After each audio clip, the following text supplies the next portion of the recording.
قل لا اسألکم علیہ اجرا الا المودۃ فی القربى صدق اللہ العظیم۔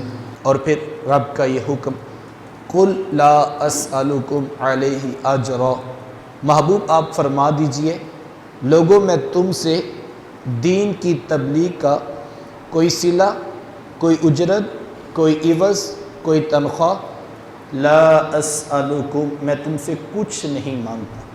تم بات سننا نہیں چاہتے تھے، میں نے پیغام تمہاری روحوں میں اتارا، میں نے تمہیں دین کی دعوت دی، تم نے آگے سے انکار کر دیا۔ لا اسألکم علیہ اجرا، اس کے باوجود میں تم سے کچھ نہیں مانگتا۔ الا المودۃ فی القربى، مگر میرے قرابت داروں سے پیار کرنا، میرے قریبیوں سے محبت اور مودت کے رشتے کو قائم رکھنا۔ اس پر علماء نے گفتگو کی ہے کہ جب پہلے کہا کہ میں کچھ نہیں مانگتا تو بعد میں قرابت داروں کی محبت کا سوال کیوں رکھا گیا؟ اگرچہ یہ کوئی مادیت کی چیز نہیں، لیکن باہر کیف صلے کی ایک صورت تو بنتی ہے۔ اہل علم نے بڑا خوبصورت جواب دیا، کہا یہ بھی حضور علیہ السلام نے اپنی ذات کے لیے نہیں مانگا تھا، اس میں بھی امت کی بھلائی پیش نظر تھی۔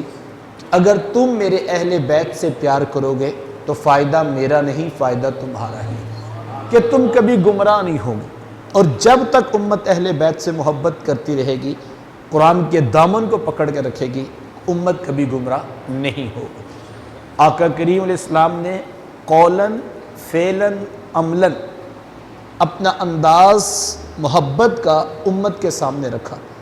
میرے حضور حسنین کریمین رضی اللہ تعالی عنہما کے ساتھ کتنا پیار کیا کرتے تھے کہ میرے حضور کبھی شہزادوں کو کندھوں پر بٹھاتے ہیں تو کبھی اپنے مبارک سینے پہ کھڑا کر دیتے ہیں، کبھی حضور دعا کے ہاتھ اٹھاتے ہیں، اے اللہ یہ میرے بیٹے ہیں، یہ میری بیٹی کے بیٹے ہیں، اے اللہ میں ان سے پیار کرتا ہوں، مولا تو بھی ان سے پیار فرما، اور مالک جو ان سے پیار کرے تو اس سے بھی پیار فرما۔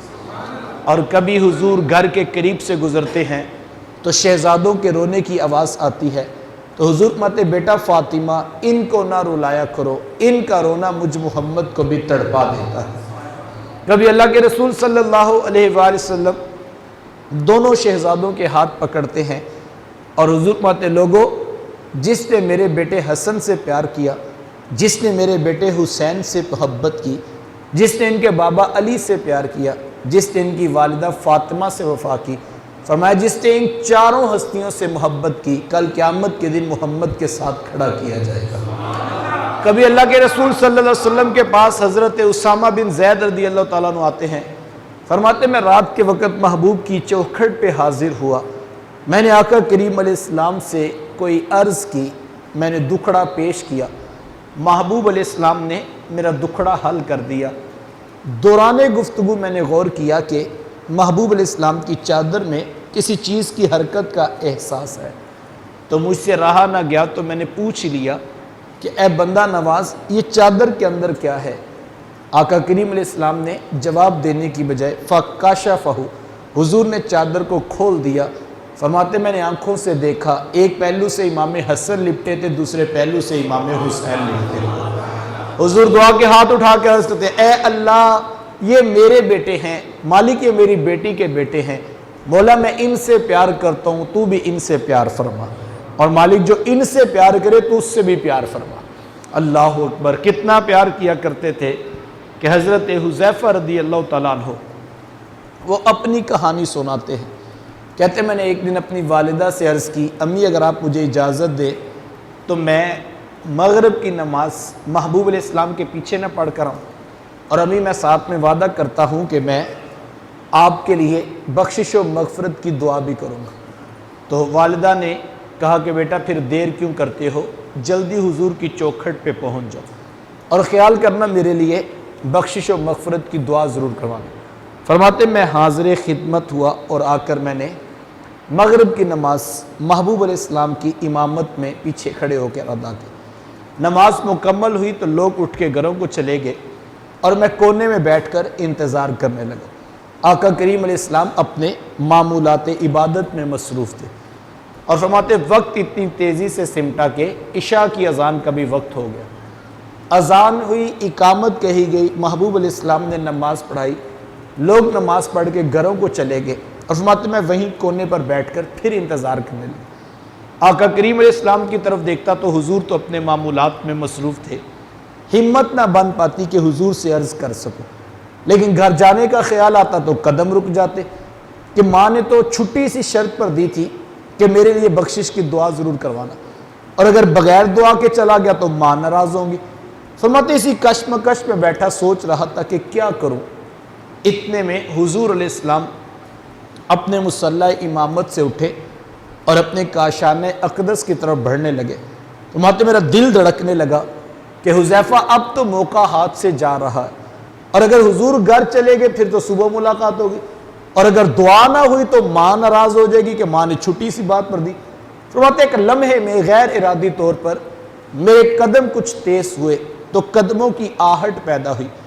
جب آواز پیدا ہوئی تو آقا کریم علیہ السلام نے رات کے اندھیرے میں پیچھے پلٹے بغیر پوچھا من ھذا، کون ہے جو میرے پیچھے پیچھے آ رہا ہے؟ حذیفہ تو نہیں ہے؟ قلت نعم، جی جی حضور میں حذیفہ ہی ہوں۔ حضور میں حذیفہ، اللہ تجھے بھی بخشے تیری ماں کو بھی بخشے، بتا کام کیا ہے؟ حذیفہ اللہ تجھے بھی بخشے تیری ماں کو بھی بخشے، بتا کام کیا ہے؟ اللہ اکبر۔ بندہ مٹ نہ جائے آقا پر تو وہ بندہ کیا ہے؟ بندہ مٹ نہ جائے آقا پر تو وہ بندہ کیا ہے؟ بے خبر ہو جو غلاموں سے وہ آقا کیا ہے؟ ابھی حذیفہ گھر سے نہیں چلے تھے کہ حضور کو پتا تھا حذیفہ کس بات کی چھٹی مانگ رہے۔ فرمایا حذیفہ اللہ تجھے بھی بخشے تیری ماں کو بھی بخشے، بتا کام کیا ہے؟ اب حضرت حذیفہ رضی اللہ تعالیٰ خاموش کھڑے ہیں کہ کام کیا بتاؤں، کام تو محبوب علیہ السلام نے لبوں تک بھی نہیں پہنچنے دیا۔ اللہ اکبر۔ اور علماء فرماتے ہیں کہ یہ جو ہم حضور علیہ السلام کی چوکھٹ پہ پہنچ کے محبوب کی دہلیز پہ اپنے دکھڑے سناتے ہیں، اپنی پریشانیاں پیش کرتے ہیں، کہا یہ سب کچھ صرف اپنے دل کی تسلی کے لیے ہوتا ہے، ورنہ وہ محبوب تو وہ ہیں جو بند لبوں کی کہانیاں بھی جانتے ہیں، وہ بند سینوں کی داستان بھی جانتے ہیں۔ اب حضرت حذیفہ رضی اللہ تعالیٰ عنہ خاموش کھڑے اور میرے حضور فرماتے حذیفہ بتاؤ نا پھر، اللہ تمہیں بھی بخشے تیری ماں کو بھی بخشے، بتا کام کیا ہے؟ حضرت حذیفہ رضی اللہ تعالیٰ عنہ خاموش کھڑے۔ آقا کریم علیہ السلام نے وقفہ سکوت توڑا اور حضور فرمایا کہ حذیفہ سنو، ان ھذا ملک لم ینزل الارض قط، ابھی ایک فرشتہ میرے پاس آیا تھا جو آج سے پہلے کبھی زمین پر نہیں آیا، اور حذیفہ آج وہ اسپیشل رب سے اجازت لے کر آیا تھا کہ مالک تو اجازت دینا میں بھی تیرے رسول کو جا کے سلام نہ کر کے آؤں۔ تو حذیفہ وہ مجھے سلام کرنے آیا ہوا تھا۔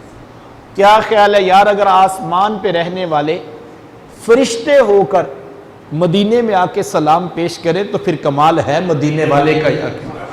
فرمایا حذیفہ وہ ہمیں سلام کرنے آیا تھا، اور حذیفہ اس نے مجھے آ کر بتایا ہے کہ میری بیٹی فاطمہ جنتی عورتوں کی سردار ہیں، اور میرے بیٹے حسنین کریمین جنتی جوانوں کے بھی سردار ہیں۔ سیدہ شباب اہل الجنہ، یہی دو نوجوان ہیں جو جنتی جوانوں کے بھی سردار ہیں۔ اب حضور علیہ السلام نے محبت کر کے دکھائی تو ساری زندگی صحابہ اس گھرانے سے پیار کرتے رہے۔ کتنا پیار کیا کرتے تھے؟ حضرت سیدنا ابو بکر صدیق رضی اللہ تعالیٰ عنہ عصر کی نماز پڑھا کر مسجد سے باہر نکلے تو ساتھ حضرت علی رضی اللہ تعالیٰ عنہ بھی تھے، تو گلی میں حضرت امام حسن رضی اللہ تعالیٰ عنہ کھیل رہے تھے۔ یہ چھوٹے بچے تھے، جناب ابو بکر صدیق رضی اللہ تعالیٰ عنہ کی نظر پڑی تو دوڑ کر شہزادے کو اٹھایا اور اٹھا کر اپنے کندھوں پہ بٹھا لیا۔ کیوں اٹھا کے بٹھایا ہوگا؟ چھوٹے بچے تھے، آل رسول تھے، خون رسول تھا، پیارے لگے تو اٹھا کے بٹھا لیا۔ بات محبت کی ہے۔ حضرت علی رضی اللہ تعالیٰ عنہ کے صاحب زادے تھے، دوستوں کے بیٹے بھتیجے لگتے ہیں، بات محبت کی ہے، سمجھ میں آتی ہے۔ لیکن میرا جی چاہتا ہے کہ میں یہ جملہ کہوں اور آپ ذوق لیجئے، شاید اس لیے بھی اٹھا کے کندھوں پہ بٹھایا ہو کہ ان کے خیال میں آیا ہوگا ابو بکر یہ تو آپ کے کندھے ہیں، یہ شہزادے تو نبیوں کے امام کے کندھوں پہ بھی کھیلا کرتے تھے۔ چلو آج سرے راہ مل گئے ہیں تو محبوب کی یہ والی سنت بھی ادا کر لیتے ہیں۔ اٹھا کے کندھوں پر بٹھایا اور مسکرا کے حضرت علی رضی اللہ تعالیٰ عنہ کی طرف دیکھا اور کہا علی ایک بات نہ کہوں؟ کہا حضور ارشاد فرمائے۔ کہا یہ حسن جو ہے نا بیٹا تو آپ کا ہے لیکن آپ پر تو نہیں لگتا، مجھے تو یہ میرے رسول اللہ کی شبیہ لگتی ہے، مجھے تو اللہ کے رسول کی یہ تصویر لگتی ہے۔ تو حضرت علی المرتضیٰ رضی اللہ تعالیٰ عنہ عرض کرتے ہیں ابو بکر میں نے کب کہا یہ مجھ پر ہے، یہ واقعی اپنے نانا کی شبیہ ہے۔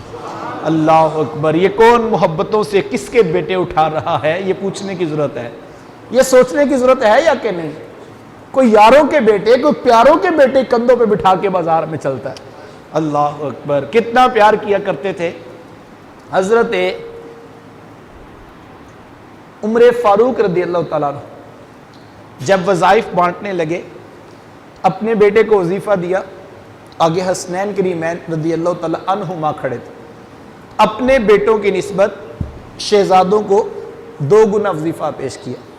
تو بچے ہوتے ہیں، تو بیٹے نے سوال کر دیا، کہا کہ حضرت میں ان سے عمر میں بھی بڑا ہوں اور میں نے جہاد بھی کیا ہے، مجھے ان کے جتنا یا ان کو میرے جتنا حصہ دیا جاتا تو بات اور تھی، میرے سے بھی 2 گنا وظیفہ زیادہ کیوں دیا گیا؟ جب یہ سوال کیا تو جناب عمر فاروق رضی اللہ تعالیٰ عنہ جلال میں آگے کہا بیٹا عمر تمہیں بھی 2 گنا وظیفہ دے گا، لیکن عمر کی ایک شرط ہے۔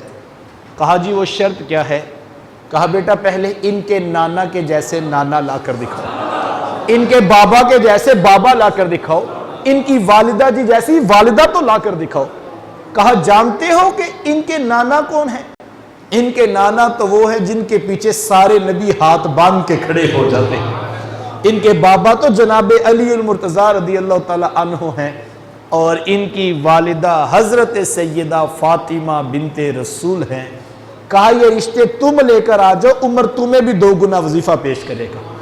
عمر یہ نہیں دیکھتے کہ عمر کو پیارا کون لگتا ہے، عمر تو پہلے یہ دیکھتے ہیں عمر کے رسول کو پیارا کون لگ رہا ہے، حضور کو زیادہ پیار کن سے ہے۔ ہم نے قطرہ دیکھا نہ کبھی دریا پہ غور کیا، ہم نے قطرہ دیکھا نہ کبھی دریا پہ غور کیا، بس جہاں تیری جھلک نظر آئی وہیں ڈوب گیا۔ اصل تو حضور کی محبت ہے، اور یہ وہ محبتوں کا دین ہے جو اس نسبت سے پیار ہمیں کرنا ہے۔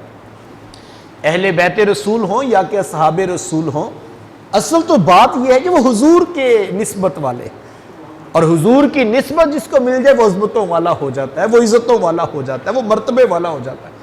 اللہ اکبر، یہ وہ اس دور میں اپنی نسل نو کی حفاظت دین کے لیے مجھے اور آپ کو یہ عقیدت، یہ محبت کا دین اپنی نسل میں منتقل کرنا ہے، اور یہ ہماری ذمہ داری ہے، ہماری ذمہ داری لگائی گئی ہے۔ محبت کا دین دیجیے، عقیدت کا دین دیجیے، الفتوں کا دین دیجیے۔ کون سا دین دیجیے؟ وہ دین جو حضرت پیر فیض الحسن شاہ صاحب بیان کیا کرتے تھے۔ آپ خطبہ دے کے نکلنے لگے تو ایک نوجوان نے آپ کا بازو پکڑ لیا، کہا حضرت ایک بات تو بتا دے۔ کہا بیٹا پوچھو کیا ہے؟ کہا جی یہ بتائیے کہ حضرت سیدہ فاطمہ تو زہرا رضی اللہ تعالیٰ عنہ افضل ہیں یا کہ حضرت سیدہ عائشہ صدیقہ رضی اللہ تعالیٰ عنہ افضل؟ پوچھنے والے نے تو آپ کو پھنسانا چاہا، اگر ادھر کھڑے ہوں گے تو میں ادھر چلا جاؤں گا، ادھر آئیں گے تو میں ادھر کھڑا ہو جاؤں گا، 2 میں سے کسی ایک کا انتخاب ہوگا۔ لیکن جن کو عقائد کی خیرات گنبد خضرا کے مکین کے قدموں سے ملی ہو، انہیں بھلا کون سا سوال پریشان کرے؟ کہا بیٹا یہ بھی کوئی پوچھنے والی بات ہے؟ کہا حضور پھر ارشاد فرما دے۔ کہا بیٹا دیکھو، اگر تم دیکھو بیٹی ہونے کی حیثیت سے، حضرت سیدہ فاطمہ رضی اللہ تعالی عنہ وہ بیٹی ہیں امام الانبیاء صلی اللہ علیہ وآلہ وسلم، اور حضرت سیدہ عائشہ صدیقہ رضی اللہ تعالیٰ عنہ وہ بیٹی ہیں جناب ابو بکر صدیق رضی اللہ تعالیٰ عنہ۔ تو بیٹا یہ کیسے ہو سکتا ہے کہ نبیوں کے امام کی بیٹی سے جناب ابو بکر کی بیٹی افضل ہو جائے؟ تو اس نے کہا جی یہ تو بالکل نہیں ہو سکتا، یہ تو پکی بات ہے۔ کہا بیٹا جس طرح یہ پکی بات ہے نا، پھر اب یہ بھی سنو، اگر تم دیکھو بیوی ہونے کی حیثیت سے، حضرت سیدہ عائشہ صدیقہ رضی اللہ تعالیٰ عنہ وہ بیوی ہیں امام الانبیاء صلی اللہ علیہ وسلم، اور حضرت سیدہ فاطمہ رضی اللہ تعالیٰ عنہ وہ بیوی ہیں جناب علی المرتضیٰ رضی اللہ تعالیٰ کی۔ بیٹا جس طرح پہلی بات پکی ہے، پھر دوسری بات بھی سنو، یہ کیسے ہو سکتا ہے کہ نبیوں کے امام کی بیوی سے جناب علی المرتضیٰ رضی اللہ تعالیٰ عنہ کی بیوی افضل ہو جائے؟ تو اصل تو محبت حضور کی ہے، ہم نے اس نسبت سے دیکھنا ہے۔ جب آپ اس نسبت سے دیکھیں کہ آپ کو ہر کوئی اونچا نظر آئے گا، ہر کوئی بڑا نظر آئے گا۔ اللہ اکبر۔ دیکھیں جو لوگ نیچے بیٹھے ہیں، نیچے والے تو نہیں فیصلہ کر سکتے بڑا کون ہے، تو ہم تو اتنے نیچے ہیں، 1400 سال کے فاصلے پہ کھڑے ہیں، ہمیں کیا پتا؟